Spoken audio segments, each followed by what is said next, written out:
Hello दोस्तों, कोई सब्जी नहीं हो तो 5 मिनट में आप ये दही तड़का बनाकर तैयार कर सकते हैं। और रेसिपी इतनी इजी है कि आप इसे इजीली घर पे बना सकते हैं। इसके साथ में मैं बना रही हूँ ये पनीर का पालक पराठा। जी हाँ, पालक पनीर का पराठा खाने में बहुत ज़्यादा टेस्टी लगेगा। तो दही तड़का के लिए हमने यहाँ 2 लाल मिर्च लिए, इसे हम अच्छे से खलबट्टे में कूट लेंगे।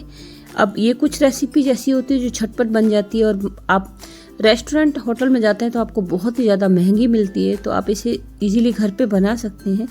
यहाँ पे आप देख सकते हो मैंने मिर्च को कूट लिया था, उसके साथ में मैंने एक हरी मिर्च भी चॉप की है।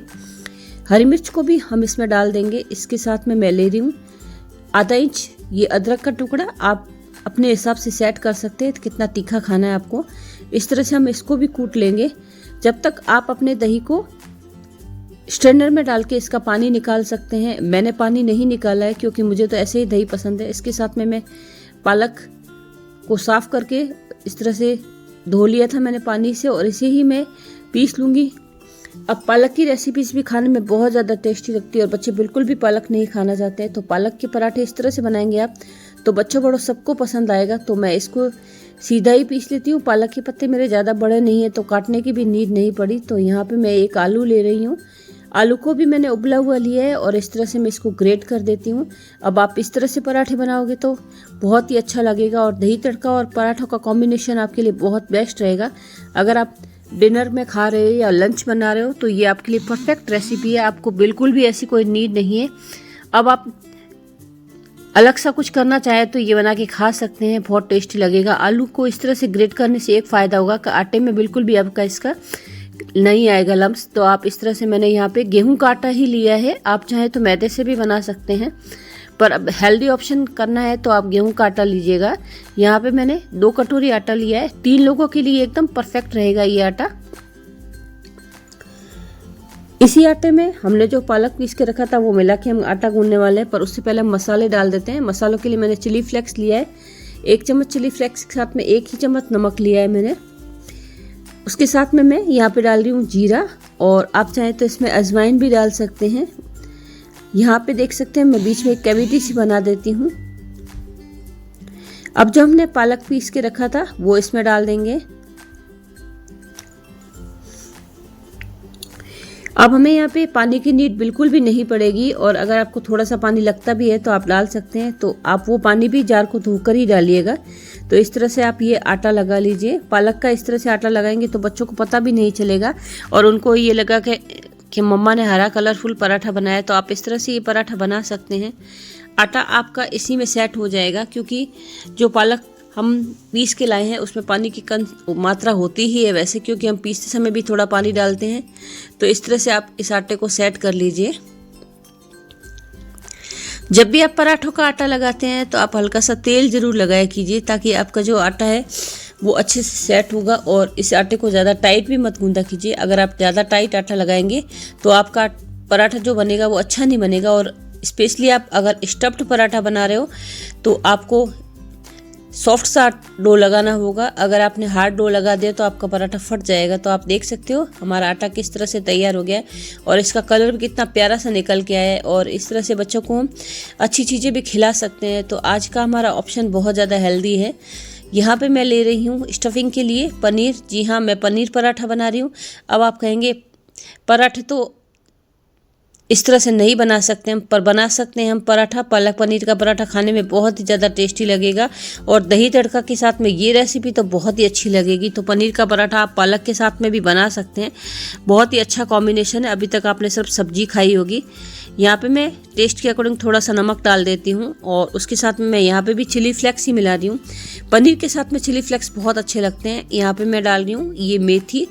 अब इन सब का कॉम्बिनेशन बहुत अच्छा होता है। अगर आप बच्चों को मैगी मसाला डाल के खिलाना चाहते हैं तो वो मैगी मसाला भी यहाँ पे इंक्लूड कर सकते हैं, या फिर आप ऑनियन पाउडर डालना चाहें तो वो भी डाल सकते हैं, पर मैं प्रेफर नहीं करती तो मैं नहीं डाल रही हूँ। इस तरह से हम इसकी लोई बना लेंगे। अब इस लोई से ही हम अपना पराठा बेलेंगे। तब तक हम आटा रेस्ट कर रहा है, हम अपना दही तड़का बना लेते हैं। तो मैंने यहाँ एक पैन चढ़ा दिया था, उस पैन में मैंने तेल डाला है। अब तेल भी मैंने इसमें लगभग 2 बड़े चम्मच डाला है। उसके साथ में यहाँ पे जीरा डाल देते हैं। दही तड़का में आप जो चाहें वो डाल सकते हैं, जो आपके पास में सब्जी अवेलेबल है, पर मैं आज बिना सब्जी कैसे बना रही हूँ। मैंने यहाँ पे एक लाल मिर्च डाल दी थी और उसके साथ में थोड़ी सी मिर्च डाल रही हूँ यहाँ पे। और जो हमने कूट के रखा था मिर्च और उसको डाल देते हैं। मिर्च अदरक और ये लाल मिर्च का हमारा पेस्ट है, तो इसको इस तरह से चला लेंगे। इसको अच्छे से भून लेंगे। उसके बाद में हम इसमें लाल मिर्च डाल रहे हैं और थोड़ी सी हल्दी भी डाल देंगे। इससे हमारा जो तड़का है उसका कलर बहुत अच्छा आएगा। तो इस तरह से आप इसे अच्छे से चला लीजिए। अब दही तड़का जो बनाएंगे आप, खाने में बहुत ज़्यादा टेस्टी लगेगा, आपको सब्जी की नीड नहीं होगी। तो यहाँ पे मैं ले रही हूँ ये दही। अब मुझे यहाँ पे पानी निकालने की नीड नहीं पड़ी क्योंकि मेरा दही बहुत ज़्यादा गाढ़ा था। अगर आपका दही पतला है तो आप उसका पानी निकाल लीजिएगा। इस तरह से आप इसे चला लीजिए। अब दही तड़का को यहाँ पे गैस बंद कर देनी है, आप इसको उबालेंगे नहीं। अगर आपने दही को उबाला तो आपका दही फट सकता है, तो आप इसको सिर्फ इस तरह से मिला लीजिए। इंस्टेंट ये आपका तैयार हो जाएगा। और अगर आप इसे उबालना चाहते हैं तो आप बस इसको हिलाते रहिएगा। अगर आपने नहीं हिलाया तो आपका दही तड़का फट सकता है, ये ध्यान रखिएगा। और फिर आपको वो लगेगा जैसे किसी सब्जी का झोल हो गया हो। तो आप ये कुछ बातें ध्यान में रखिएगा।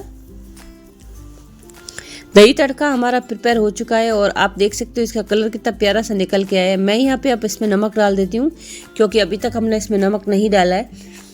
तो ये झटपट सी रेसिपी आपको रायते का भी टेस्ट देगी और सब्जी का भी टेस्ट देगी। इसको मैं फिनिश कर रही हूँ कसूरी मेथी के साथ में। आप चाहें तो इसमें धनिया भी डाल सकते हैं, पर मेरे हस्बैंड को कसूरी मेथी का टेस्ट बहुत ही अच्छा लगता है, तो मैं इसे कसूरी मेथी के साथ में बना रही हूँ। आप चाहे तो इसे चावल के साथ में भी सर्व कर सकते हैं और आप चाहे तो इसे पराठों के साथ में भी सर्व कर सकते हैं। अभी गर्मी का मौसम है, सब्जियों की दिक्कत रहती है, तो आप इस तरह से पराठे भी बना सकते हैं इसके साथ में। तो मैं पराठे की रेसिपी भी आपको बता देती हूँ। यहाँ पे हमने जो डो तैयार किया था उसको हमने इस तरह से कैविटी बना ली है। उसी में हम पनीर का हमना जो बना के रखा था वो डाल देते हैं। इस तरह के स्टफिंग बना के हम पराठे बनाएंगे तो बहुत ही ज़्यादा टेस्टी लगेंगे। अब पराठे तो बहुत सारे बनते हैं, पर बच्चों को पालक पनीर का पराठा मिलेगा तो बहुत ही अच्छा लगेगा और खाने में भी ये उतना ही स्वादिष्ट है। तो इस तरह से मैं इसको बना देती हूँ। अब पालक में फाइबर बहुत ज़्यादा होता है तो आपको ऐसा लगेगा रेशे होंगे, पर थोड़ा सा यहाँ पे आप देख सकते हो कितना प्यारा सा हमारा इसका कलर निकल के आया है। इसी तरह से आप इसको उलट पलट के, ज़्यादा आप पॉलीथिन मत लगाइएगा, ज़्यादा पॉलीथिन लगाने से उसमें आटा आटा दिखने लग जाता है। तो आप इस तरह से नॉर्मली ये पराठा बना सकते हैं। अगर आप शेप देना चाहें तो इसको चौकोर शेप दे सकते हैं और अगर आप सीधा गोल बनाना चाहें तो गोल भी बना सकते हैं। कोई टेंशन नहीं है, जो आपको अच्छा लगे बना सकते हैं। थोड़ा सा स्टफिंग का ध्यान रखिएगा, स्टफिंग का पार्ट कटना नहीं चाहिए आपको। तो यहाँ पे ये देख सकते हैं एकदम परफेक्ट सा हमारा स्क्वायर पराठा बन के तैयार हो गया था। पराठा गोल हो या स्क्वायर हो, आपको अच्छा लगना चाहिए। तो ऊपर से भी मैं थोड़ा सा पनीर लगा देती हूँ, इससे हमारा पराठा देखने में अच्छा लगेगा। तो इसको हल्का सा बेल देते हैं तो पनीर इस पर चिपक जाएगा। तो ये रेसिपी आपको कैसी लग रही है ये ज़रूर बताइएगा और आप कहाँ से इसे देख रहे हैं ये भी बताइएगा। मैं इस तरह की रेसिपी लेकर आती रहूँगी आपके लिए। तो मैं इसको तवे पर ही बना रही हूँ, अपना जो रेगुलर तवा हम यूज करते हैं उसी के ऊपर बना रही हूँ। गैस की आंच को आपको पराठों की तरह जैसे आप घर पे सेकते हो उसी तरह से रखना है, कोई इसमें साइंस नहीं है अलग सा। तो यहाँ पे आप देख सकते हो मैं इसको उलट पलट से सेक लूँगी। आप चाहे तो घी से सेकिए, आप चाहे तो तेल से सेकिए, दोनों कंडीशन में ये पराठा बहुत अच्छा लगेगा। पर मुझे तो घी वाला पराठा अच्छा लगता है तो मैं हल्का सा घी डाल के इसको फ्राई कर लूँगी। तो दोनों तरफ से आप इसे अच्छे से सेक लीजिएगा। ये पराठा खाने में बहुत ज़्यादा टेस्टी लगेगा और इसके साथ में जो हम कॉम्बिनेशन दे रहे हैं दही तड़का का वो भी बहुत अच्छा लगेगा। आप इस तरह से ब्रश से लगाएंगे तेल या घी तो आपका ज़्यादा नहीं लगेगा और ये पराठा भी अच्छे से सिक के तैयार हो जाएगा। और ये रेसिपी आप अगर अच्छी लग रही है तो आप मुझे सब्सक्राइब कीजिएगा, अपने दोस्तों के साथ में शेयर कीजिएगा और इस तरह की रेसिपी लाने का मेरा पूरा प्रयास रहेगा। अब हम इंडियंस हैं तो हमारे लंच और डिनर में हमें एक ऐसा खाना चाहिए जिससे हमारा पेट भी भरा भरा रहे और बच्चों को भी पसंद आए। तो ये रेसिपी आपके लिए एकदम परफेक्ट है। तो दही तड़का हमारा बन के तैयार हो गया है। हमने इसे कढ़ाई में ही सर्व किया है। तो ये इस तरह से आप सर्व करेंगे तो बच्चों को बड़ों को सबको पसंद आएगा। आप देख सकते हो हमारे दही तड़का की कंसिस्टेंसी ये ज़्यादा लिक्विड ही नहीं है। तो मैं इसके साथ में पराठे सर्व कर रही हूँ। पराठा भी इस तरह से बनाएंगे तो बहुत अच्छा लगेगा और इस तरह से आप देख सकते हो दूसरा पराठा भी हमने उतार लिया था। अब आप इसको अंदर से देखेंगे तो पूरी पनीर की स्टफिंग भरी भी होगी और खाने में बहुत ज़्यादा टेस्टी लगेगा। तो हमने तो अपने डिनर में इसे एंजॉय किया पूरा अच्छे से। तो आप इस तरह से आप इसे दही पराठा को सर्व कर सकते हैं और ये टेस्टी भी बहुत लगेगा और इसके अंदर जो पनीर है वो उसका भी टेस्ट अच्छा लगेगा। प्रोटीन से भरपूर आज का हमारा ये नाश्ता आपको कैसा लग रहा है ये ज़रूर बताइएगा। अब आप देख सकते हो, आप पराठे अंदर स्टफिंग ऐसी होगी तो पराठे कौन नहीं खाना चाहेगा। आप इसे बच्चों के टिफ़िन में भी दे सकते हैं और आप लंच डिनर किसी में भी बना सकते हैं, और आपने ब्रेकफास्ट में ये खा लिया तो आपका पेट भरा भरा रहेगा। थैंक यू सो मच, आप यहाँ तक बने रहे हो। सब्सक्राइब कीजिएगा, हाइप कीजिएगा, अपने दोस्तों के साथ में शेयर कीजिएगा। फिर मिलूंगी आपसे एक रेसिपी के साथ में। Thank you so much.